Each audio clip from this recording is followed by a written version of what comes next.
Greetings denizens and detritus of the internet, and welcome to week 3 of Yang's Construction Spotlight, Tapes and Adhesives. So we've picked a core, got some foam, and now we need to stick it all together. So let's jump right in and get sticky. So let's start with a glue you've probably heard of, DAP. More specifically, DAP Weld Wood Contact Cement. This is the adhesive of choice anytime you need to stick two relatively flat surfaces together. Examples are layers of a flat blade, pipe foam to core spacers, omni blade pommels the way I make them, foam to a shield core, and detail work of craft foam or something similar. You apply DAP to both surfaces, let it dry for a few minutes until it's sticky to the touch rather than wet, and then stick the two surfaces together for a super strong bond. DAP will run you around $20 for a 1 quart can, or if you're not planning on making a lot, $10 for a smaller can with a built-in brush. Next up is Gorilla Glue, specifically Gorilla Glue White.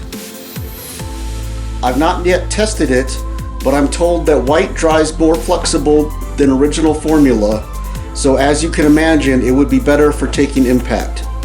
If this isn't true, it's no big deal as it costs the same $7 per bottle and should hold at least as well as original formula.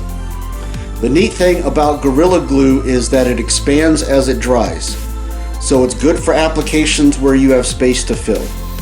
Some examples would be sleeve style handles, the inside of omni blade tips if DAP isn't already in use, and shield handles for all foam shields, with the handles and crossbars being glued to the cutout areas of the foam. Next up is a glue you're probably familiar with, Super Glue. I personally like Gorilla Glue brand, the reason being that it dries more slowly and gives me more time to get things in place.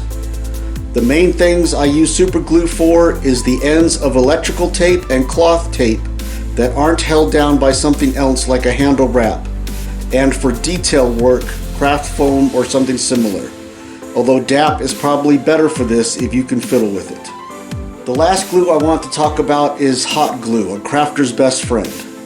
I use Gorilla Glue brand as when I researched it tested well and is easily available, but I only use it for one thing really, and any brand will probably do. So you want to use this when you have space to fill between two things but don't want the expansion of Gorilla Glue.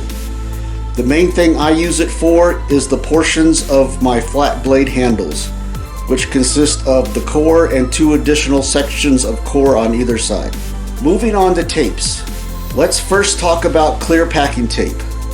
I personally like Duck brand, as it is a good balance of affordable, durable, and lightweight, although any brand will do.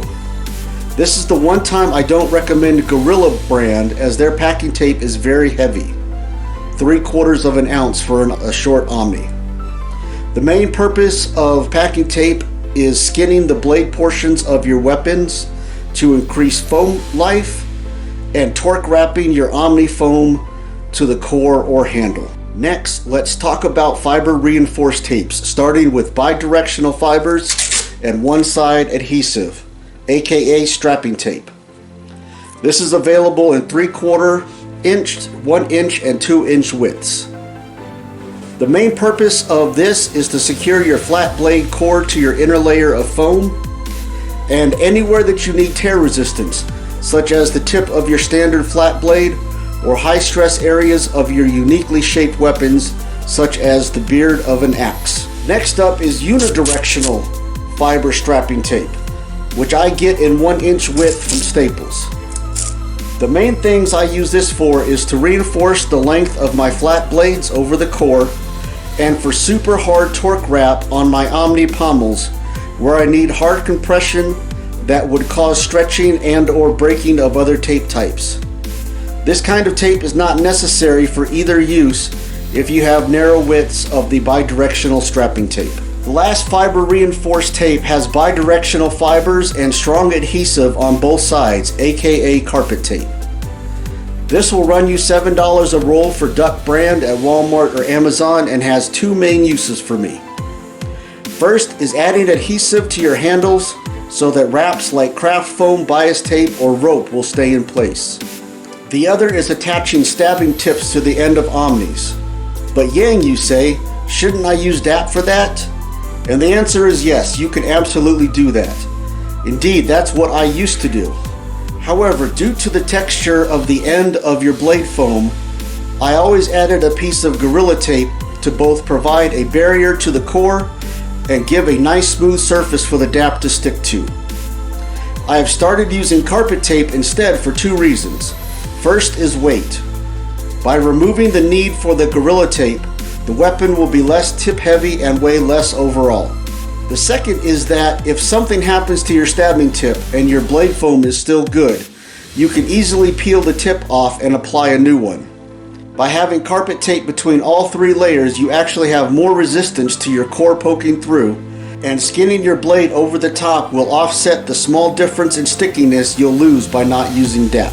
This brings us to electrical tape, which is too heavy for your skinning needs and too stretchy for your torque wrapping needs, and has weak adhesive which allows some sliding around if used improperly.